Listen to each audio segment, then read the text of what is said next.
चलिए भाई, सारे इंपॉर्टेंट स्टॉक्स इन न्यूज अब उनकी चर्चा कर ली जाए। और शायद सबसे पहले तो एक काम करा जाए अपफ्रंट। एचडीएफसी बैंक, जिसके अभी अभी फ्लैश चल रहे हैं, अभी अभी अपडेट आया है क्वार्टर का। हर्षदा, कैसे लग रहे हैं अपडेट्स? आशीष, डिपॉजिट्स में करीब 7.5% तक की वृद्धि देखने को मिल रही है क्वार्टर ऑन क्वार्टर आधार पर। यानी कि यह आंकड़ा लगभग 24 लाख करोड़ के करीब आता हुआ दिखाई दिया है। तो डिपॉजिट्स में एक पिकअप है। एडवांसेस 1.5% ही बढ़ पाए हैं क्वार्टरली बेसिस पर। 25.08 लाख करोड़ के आसपास तक का यह आंकड़ा आता हुआ दिखाई दिया है। साथ ही साथ अगर आप देखें रिटेल बिजनेस में रिटेल लोन्स की क्या स्थिति है, तो वो नंबर क्वार्टरली बेसिस पर करीब 3.7% बढ़ता हुआ दिखाई दे रहा है।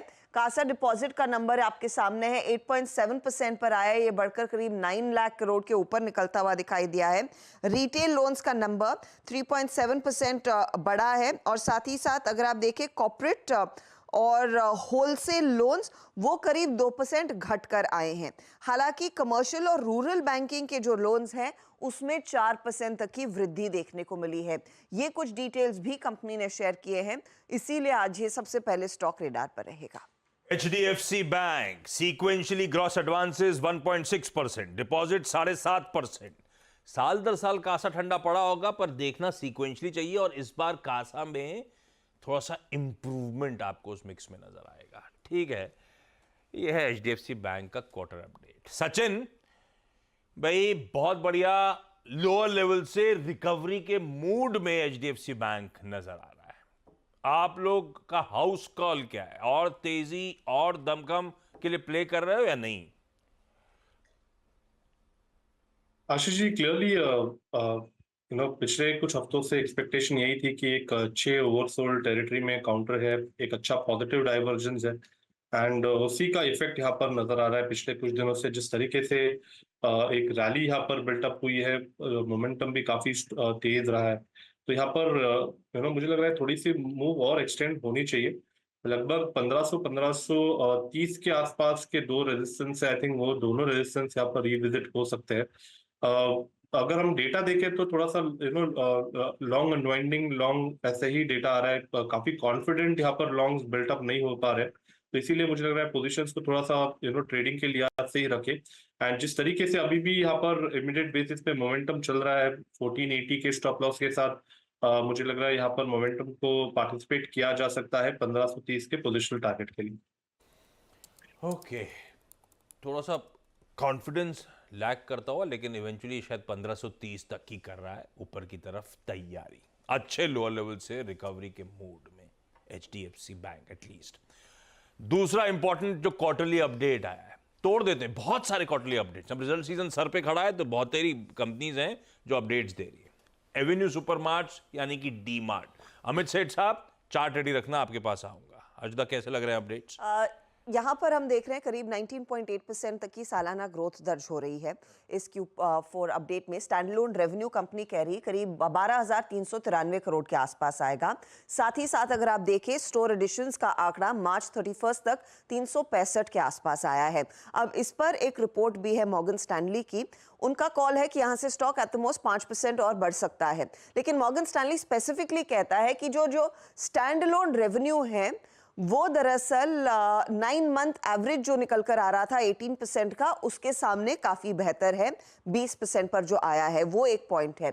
दूसरी तरफ वो ये भी कहते हैं कि अगर आप देखें कि implied same store sales growth क्या है, उस लिहाज से वो आंकड़ा आ रहा है करीब करीब 11% का। और कंपनी ने पिछले 5 क्वार्टर्स में करीब 10% तक का एवरेज डिलीवर किया। इनफैक्ट 10% के आसपास एक्सपेक्टेशन भी थी और उससे वो बेहतर आता हुआ दिखाई दिया है।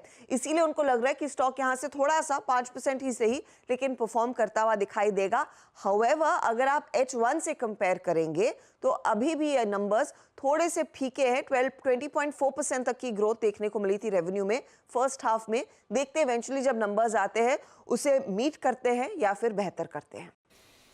एवेन्यू सुपरमार्ट्स, डी मार्ट, बढ़िया, ऑलमोस्ट 20% की साल दर साल रेवेन्यूज में ग्रोथ। वैसे इसके पीछे एक रीजन ये भी हो सकता है, 23 नए स्टोर्स खोले, रोज अपडेट्स आ रहे थे, नए स्टोर से कुछ ना कुछ रेवेन्यू ट्रिकल इन होना शुरू हुआ होगा। अपने को क्या नहीं पता है ऑपरेशनली कैसे मैनेज कर पाए, मार्जिन्स इंटैक्ट हैं या कॉन्ट्रैक्ट कर गए, वो पता चलेगा आंसर जब मिलेगा, जब ये कंपनी अपने तिमाही रिजल्ट्स घोषित करेगी। पर अब तक जो नंबर दिख रहे हैं, चाहे वो रेवेन्यू का आंकड़ा हो, स्टोर एडिशन, दोनों बहुत स्ट्रांग। ऐसे में सेठ साहब, चला हुआ स्टॉक है, कैसा लग रहा है इस समय, प्लेस्ड कैसा है? जी आशीष जी, स्ट्रक्चर पॉजिटिव है। सारी अपनी की क्रूशियल मूविंग एवरेजेस के ऊपर ट्रेड कर रहा है। 4250 का एक की हर्डल था, स्टॉक ने 4-5 दिन पहले उसे वॉल्यूम से क्रॉस किया। पिछले 4-5 दिनों से जरूर हम देख रहे हैं एक साइडवेज कंसोलिडेशन है, विच इज क्वाइट नॉर्मल। एक शार्प रनअप के बाद 10 डेमा लगभग इसका 4350 के आसपास आता है। तो मेरी सलाह यही है कि अगर कोई भी डिप मिले 4400 तक, हल्का फुल्का डिप मिले, तो इसे बाय करें with stop loss of 4350। And इसमें नियर टर्म टारगेट्स हमें 4550 से 4600 तक के लगते हैं। ओके, एवेन्यू सुपरमार्ट डिप में खरीदारी करने वाला स्टॉक। अब आइए कुछ और अपडेट्स बैंक्स और फाइनेंशियल्स के जो आए। हर्षदा, कौन कौन से? आरबीएल बैंक और फेडरल बैंक रेडार पर रहेंगे बैंकों में आशीष। आरबीएल बैंक के केस में जो डिपॉजिट बेस है वो करीब 22% बढ़कर 1 लाख करोड़ के ऊपर निकलता हुआ दिखाई दे रहा है। एडवांसेस में 19% तक की ग्रोथ देखने को मिल रही है। ईयरली आधार पर, क्वार्टरली आप देखेंगे तो 5% तक की ग्रोथ है। कासा रेशियो 132% से बढ़कर करीब ये 140% पर आया है, तो वहां पर भी क्वार्टरली आधार पर वृद्धि देखने को मिल रही है। तो नंबर्स वैसे देखें तो अच्छे हैं। फेडरल बैंक के केस में एडवांसेस 5% बढ़े हैं क्यू ऑन क्यू बेसिस पर। डिपॉजिट्स में 5.4% तक का इजाफा देखने को मिल रहा है क्यू ऑन क्यू बेसिस पर। और इधर भी अगर आप देखें, कासा रेशियो जो 30.6% था वो हल्का सा ट्रिम होके 29.4% के आसपास आता हुआ दिखाई दिया है क्यू ऑन क्यू बेसिस पर। अब एनबीएफसीज पर आते हैं। एल&टी फाइनेंशियल के नंबर्स जो आए हैं उसमें रिटेल डिसबर्समेंट्स करीब 33% बढ़कर आई हैं, 15,030 करोड़ पर यह फिगर है। रिटेल लोन बुक करीब 31% बढ़ा है, 80,000 करोड़ का यह फिगर है। साथ ही साथ पूनावाला फिनकॉर्प, जहां पर मजबूती का ट्रेंड कायम है। डिसबर्समेंट्स करीब 9,680 करोड़ पर हैं, यानी कि इसमें अगर आप देखें क्वार्टरली आधार पर 11% तक की ग्रोथ है। Assets under management Q on Q basis पर 13% ग्रो होते हुए दिखाई दिए हैं, आंकड़ा 24,800 करोड़ पर आया है। ग्रॉस एनपीए रेशियो 1.2% पर है वर्सेस 1.3%। और लिक्विडिटी बैलेंस शीट में करीब 3,600 करोड़ के आसपास की है, जो लगभग 25% बड़ी है क्वार्टरली आधार पर। तो ये भी स्टॉक्स आज रेडार पर है। ओके, उधर एचडीएफसी बैंक दिग्गजों में था, और इसके अलावा RBL bank, federal bank, Larsen and Toubro finance and holdings और पूनावाला फिनकॉर्प। अच्छा, इसमें एक जोड़ दीजिए सूर्योदय स्मॉल फाइनेंस बैंक। छोटा लेकिन स्ट्रॉन्ग अपडेट है। मैं सिर्फ क्यू ऑन क्यू बताऊंगा क्योंकि स्ट्रीट उस पर फोकस करती है। एडवांसेस क्यू ऑन क्यू 14% और डिसबर्समेंट्स 31% का jump. Deposits 20% Q on Q improvement. रख लीजिए इसको भी रेडार पे। पूनावाला फिनकॉर्प के तो खैर शर्मिला ने बढ़िया सा टारगेट दे रखा है हमें 600 रुपए का। लॉन्ग टर्म के लिहाज से तो इन गिरावट में, इन लेवल्स के आसपास एक्यूमुलेट करने वाला स्टॉक हो गया। आरबीएल वर्सेस फेडरल, दोनों अपडेट्स डिसेंट से। सतपुते साहब, ये बैंक्स, मिड कैप्स रेडार पे थे आपके स्पेस के, इन दोनों में से कहीं दावा लगाने का मन कर रहा है क्या? आई थिंक दोनों पे लगा सकते हैं। देखिए, आरबीएल की अगर बात करें तो एक फ्लैग फॉर्मेशन का ब्रेकआउट हुआ है, और मुझे याद है परसों के दिन यही बात हुई थी कि यहाँ पे स्ट्रक्चर पॉजिटिव है। मेरे हिसाब से आरबीएल का इमीडिएट टारगेट बनेगा 265 to 270। तो अगर ट्रेड लेना है तो एक छोटे स्टॉप लॉस के साथ लीजिए। 246 का वो स्टॉप लॉस होगा, और जैसे मैंने कहा 265 270 ये एक टारगेट होगा। आशीष जी, एक नजर फेडरल बैंक पे भी रखें। मेरे हिसाब से फेडरल बैंक में एक स्विंग आना चाहिए। If I am not wrong, इसका स्विंग आएगा 160 to 165 तक। तो ये थोड़ा पोजिशनली अगर किसी का व्यू है तो यहाँ पे एक इन्वेस्टमेंट कॉल हो सकता है, जिसका स्टॉप लॉस होगा 150 का। अपडेट्स आना बंद ही नहीं हो रहे हैं। अब से कुछ देर पहले हर्षदा जब बोल रही थी तब आईईएक्स का अपडेट आ गया है। काफी रिटेल इसमें फंसा हुआ है। माइनस जरा चार्ट देखिएगा। मार्च का अपडेट है, ये महीने के अपडेट्स देता है। मार्च का अपडेट है, वॉल्यूम साल दर साल 6% इंप्रूव हुए। दूसरी तरफ अभी अभी ये बैंक्स, हम लोग सूर्योदय एसएफबी की बात कर रहे थे, एयू एसएफबी का, एयू स्मॉल फाइनेंस बैंक का अपडेट है। हालांकि साल दर साल है, थोड़ी देर बाद सीक्वेंशियली भी दिखने लगेगा आपको। डिपॉजिट में साल दर साल 26% का, और ग्रॉस एडवांसेस में साल दर साल 25% का इजाफा। ये साल दर साल की तस्वीर है, लेकिन ध्यान रखिए। मानस, आईईएक्स कैसा लग रहा है? 140 प्लस के ऊपर है वैसे अब। देखिए, long term to medium term का ट्रेंड बहुत क्लियर नहीं है, वहां पर बड़ा कंसोलिडेशन दिखता है, तो यहाँ पर कोई बहुत बड़ा टारगेट के लिए आपको ट्रेड नहीं लेना है। लेकिन आप बिल्कुल शॉर्ट टर्म के टारगेट अगर देख रहे हैं तो मेरे समझ रहे हैं कि यहाँ पर अपॉर्चुनिटी डेफिनेटली है। 145 रुपए का आंकड़ा क्रॉस हो जाने दें, 145 के ऊपर खरीदारी करें 142 रुपए के स्टॉप लॉस से। उस केस में टारगेट 152 से 155 की रेंज में हो सकते हैं आईएक्स में। चलिए, ये हो गए सारे क्वार्टरली अपडेट्स। आते ही चले जा रहे हैं, जैसे जैसे आएंगे अपन एड्रेस करते रहेंगे। एक क्वार्टर अपडेट और आया था, आज सुबह ही आया है, वो है एंजल वन का। गाबा सर, आप चार्ट रेडी रखना, आता हूं आपके पास एंजल वन को लेकर। बढ़िया मूव्स के साथ कल बंद हुआ है। आज सुबह के क्वार्टरली अपडेट्स कैसे हैं ये जान लेते हैं। हर्षदा, क्या कह रहे हैं नंबर्स? क्वार्टरली अपडेट पहले मैं बताऊंगी और फिर मंथ ऑन मंथ के नंबर्स भी आपके सामने शेयर करूंगी आशीष। Q4 में क्लाइंट बेस जो है वो 14.3% बढ़कर आया है, ये 2.22 करोड़ के आसपास है। आपको ध्यान देना है कि क्लाइंट एक्विजिशन जो है उसमें भी 17% तक की बढ़त देखने को मिल रही है। साथ ही साथ कंपनी कहती है एवरेज डिलीवरी ऑर्डर करीब 32.3% बढ़ा है। ये क्वार्टरली अपडेट है, लेकिन अगर आप देखें month on month specially client acquisition का जो आंकड़ा है वो घटा है -16.8% और लगातार ये तीसरा महीना है जहां पर क्लाइंट एक्विजिशन में कुछ मॉडरेशन या फिर स्लो डाउन आता हुआ दिखाई दिया है, वो आपको ध्यान में रखना है। एवरेज डिलीवरी ऑर्डर्स भी मंथ ऑन मंथ 10.5% कम हुए हैं और क्लाइंट बेस 3.8% बढ़ता हुआ, तो एक्विजिशन क्लाइंट्स का थोड़ा सा ढीला पड़ने लगा है। ओके, पर इससे पहले जब अपडेट गड़बड़ाए थे तब ये था कि हम क्लाइंट एक्विजिशन पे फोकस कर रहे हैं, इसीलिए थोड़ा सा बॉटम लाइन हिट ली थी। अब शायद वो हो गया प्रोसेस, आई एम अज्यूमिंग, देखते हैं आगे। लेकिन कल बढ़िया मूव्स बने थे। गाबा सर, एंजल वन चार्ट पे कैसा है ट्रेडिंग के लिहाज से? बिल्कुल अच्छा लगता है मुझे। ये भी स्टॉक आज सुबह अनिल ने स्पॉटेड में दिया था एंजल वन। चार्ट बढ़िया है, एक ब्रेकआउट चाहिए था 2800 के आसपास, वो मिला, अपमूव मिला, पॉज मिला, करेक्शन मिला और एक अपमूव मिला।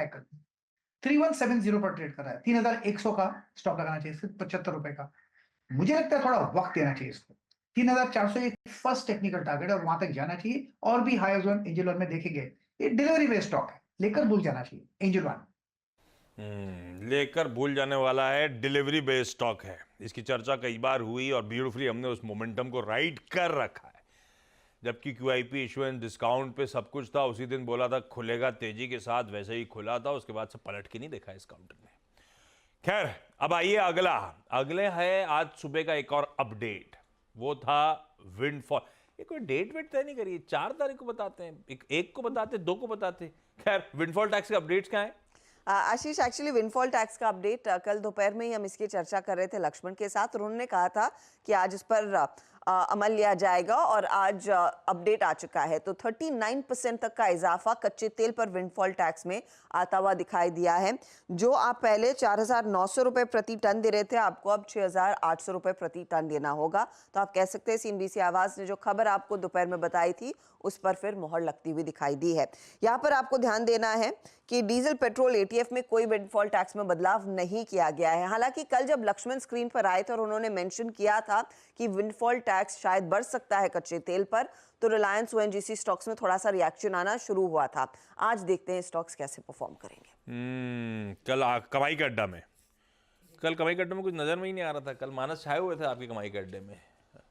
तो अच्छा, ONGC मानस चार्ट्स पे कैसा प्लेस्ड है भाई? 39% का विंडफॉल टैक्स में इजाफा। पर शायद दबी जवाना सबको पता था, क्रूड जिस तरह से जंप कर रहा था, ऐसा कुछ होना है। कैसा लग रहा है चार्ट्स पे? देखिए, चार्ट तो बेहतरीन है। पिछले अगर आप 3 हफ्ते से देखें तो लोअर लेवल पे बाइंग इंटरेस्ट देखने को मिल रहा है, हाई टॉप हायर बटन दिखने लगे हैं। आई थिंक इस बार ये जो पिछला हाई 285 रुपए का है उसको स्टॉक क्रॉस कर सकता है, और अगर उसके ऊपर निकलेगा तो कम से कम 310 तक के भाव देखने को मिल सकते हैं। तो बिल्कुल लॉन्ग साइड पे ही ट्रेड लेना है, और अगर आप बिल्कुल 1 से 2 दिनों के ट्रेडर हैं तो आज की स्ट्रेटेजी ये रहेगी कि अगर 278 के ऊपर निकले तो खरीदारी करिए 278 274 के स्टॉप लॉस के साथ, और आज के जो टारगेट रहेंगे उस केस में 285 के आसपास के रहेंगे। ये हो गया ONGC ऑयल इंडिया सब रडार पे रहेंगे। अपन ONGC की बात कर ली मूड मॉल समझने के लिए। कच्चा तेल जहां तक है, इस समय सुबह का ताजा ब्रेंड का भाव डालिए प्लीज। वो बस 90 के इर्द गिर्द ही घूम रहा है। $89 प्लस पे कल भी था, आज भी उन्हीं जोन्स के आसपास कंसोलिडेट कर रहा है। ये ऑलमोस्ट 90 टच करता हुआ। चलिए रडार पे रखेंगे फिर। एक तरफ ये बढ़ रहा है, दूसरी तरफ विंडफॉल टैक्स आया है, कैसे बिहेव करेंगे ओएनजीसी, ऑयल इंडिया वगैरह। अगले स्टॉक्स में अपन चलने जरा, हाँ एक रिटेल फेवरेट आजकल आईईएक्स फेवरेट क्या उसमें फंसे हुए हैं, और वोडाफोन बहुत पंट लेते हैं। वोडाफोन का लेकिन अपडेट आया है। हर्षदा क्या अपडेट्स हैं दरअसल? यहाँ पर 6 अप्रैल यानी कि परसों कंपनी की बोर्ड बैठक होगी और फंड रेज पर विचार होगा। इसमें ध्यान रखिएगा 2075 करोड़ प्रमोटर्स की तरफ से फंड रेज करने के आसार बनते दिखाई दे रहे हैं, लार्जली प्रेफरेंशियल बेसिस या फिर कन्वर्टेबल सिक्योरिटीज के जरिए ये फंड रेज होता हुआ दिखाई देगा। तो लगातार जो बात उभर कर आ रही थी कि प्रमोटर्स की तरफ से देखिए भागीदारी इस फंड रेज में होने वाली है, उनका स्किन इन द गेम साफ तौर से दिखेगा। तो 2075 करोड़ वो फंड रेज में हिस्सा लेते हुए दिखाई देंगे। कुल बैठक जो है वो 20,000 करोड़ रेज करने की है, जिसमें से कुछ अंश प्रोमोटर्स की तरफ से भी आता हुआ दिखाई देगा। उस लिहाज से स्टॉक आप रेडार पर रखेंगे। ध्यान रखिएगा ये स्टॉक एक आउट परफॉर्मर रहा है, करीब 120% तक रिटर्न दे चुका है। हाँ ठीक बात। लेकिन ये एक समय आपको याद होगा जब बिरलास ने भी, वोडाफोन पीएलसी ने भी कहा था हम फर्दर इक्विटी इन्फ्यूजन नहीं करेंगे। तो उस लिहाज से 2,000 करोड़ रुपए का फंड रेज आ रहा है। हाँ इसके लिए, इसकी दिक्कतों के लिए 2,000 करोड़ रुपए से क्या होगा वो अलग बात है, क्योंकि इसकी बुक्स पे कुल डेट 2 लाख करोड़ रुपए के ऊपर का है। रचना जी कैसा लग रहा है चार्ट वार्ट पे प्लेस वोडाफोन आइडिया? खबर अपनी जगह,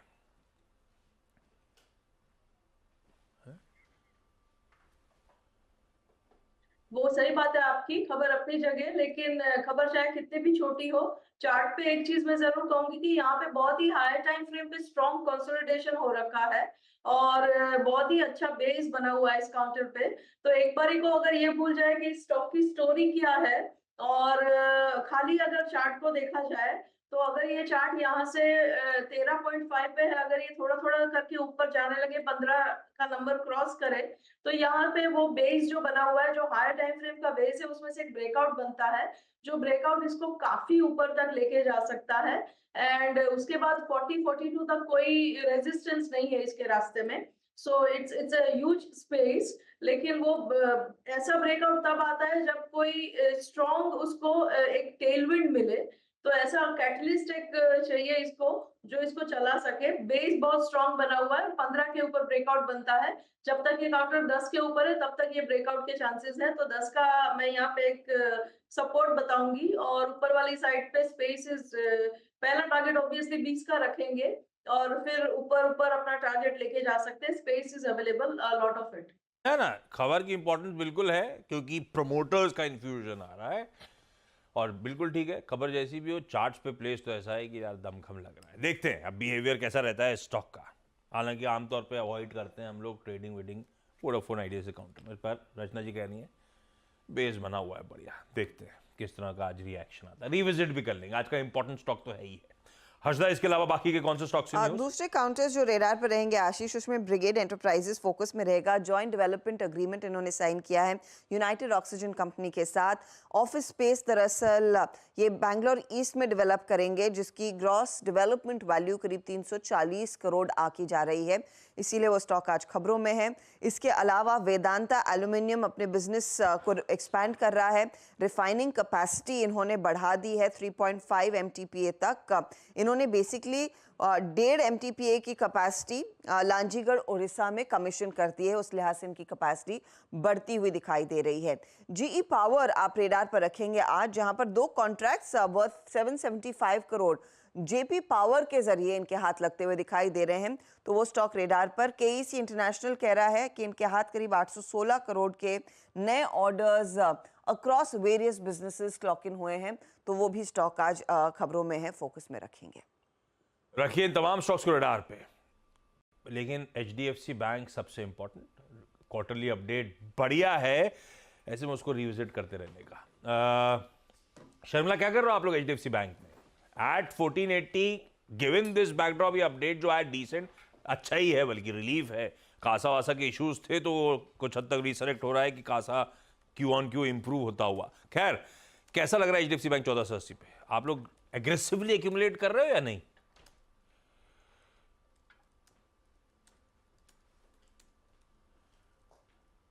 कुछ ना कुछ तो गड़बड़ है शर्मिला के साथ बातचीत हो, जबकि मेरे ख्याल से जितने पैनलिस्ट बैठे हैं सबसे करीब शर्मिला रहती है। शर्मिला, अपना तार तो छोटा है फिर भी फ्रीज हो जा रहा है बार बार। कैसा लग रहा है एचडीएफसी बैंक आपको? अच्छा लग रहा है एकदम जैसे कि आपने कहा अग्रेसिव बाइंग तो नहीं है, लेकिन इसके शायद थोड़े नीचे के लेवल से बाइंग तो चालू की है और मेरे हिसाब से ये अपडेट भी इट्स अ गुड अपडेट, क्योंकि गिवन द फैक्ट कि किस तरह के नतीजे थे पिछले क्वार्टर, इस अपडेट को मैं काफी पॉजिटिवली लूंगी। मार्केट आपको वर्डिक्ट दे चुका है। गिफ्ट निफ्टी जो 45 पॉइंट ऊपर था 65 पॉइंट ऊपर है, वो एचडीएफसी बैंक के अपडेट आने के बाद, तो वो 20 पॉइंट का जो इंक्रीमेंटल मूव है ना, वो एचडीएफसी बैंक की वजह से आ रहा था। और सुबह जो मैं एक चीज़ कर रहा था, मुझे लगता नहीं कि गिफ्ट निफ्टी सही है, मतलब मैं अभी भी ये मान रहा हूँ कि शायद 100-110 पॉइंट का गैप अप हो, ऑल टाइम हाई गैप के साथ ही निकलता है। मेरे ख्याल से आज सीधा वो गैप अप होने वाला है। ये अभी भी मैं मान रहा हूँ कि 65 पॉइंट नहीं, 120-130 पॉइंट का गैप अप मेरे ख्याल से मिलना चाहिए। बाकी खैर जब एक्चुअल ओपनिंग में कदम रखेंगे तब देखेंगे। परफेक्ट, एक्चुअल ओपनिंग की तरफ बढ़ने का समय आ रहा है, तो एक काम करा जाए, हमने सब कुछ डिटेल में कवर कर लिया, मुनाफे की तैयारी समेटते हैं और अब तैयारी आज के पहला। बता दें कि मनी कंट्रोल पर दिए गए विचार एक्सपर्ट्स के अपने निजी विचार होते हैं। वेबसाइट या मैनेजमेंट इसके लिए उत्तरदायी नहीं है। यूजर्स को मनी कंट्रोल की सलाह है कि कोई भी निवेश निर्णय लेने से पहले सर्टिफाइड एक्सपर्ट की सलाह लें।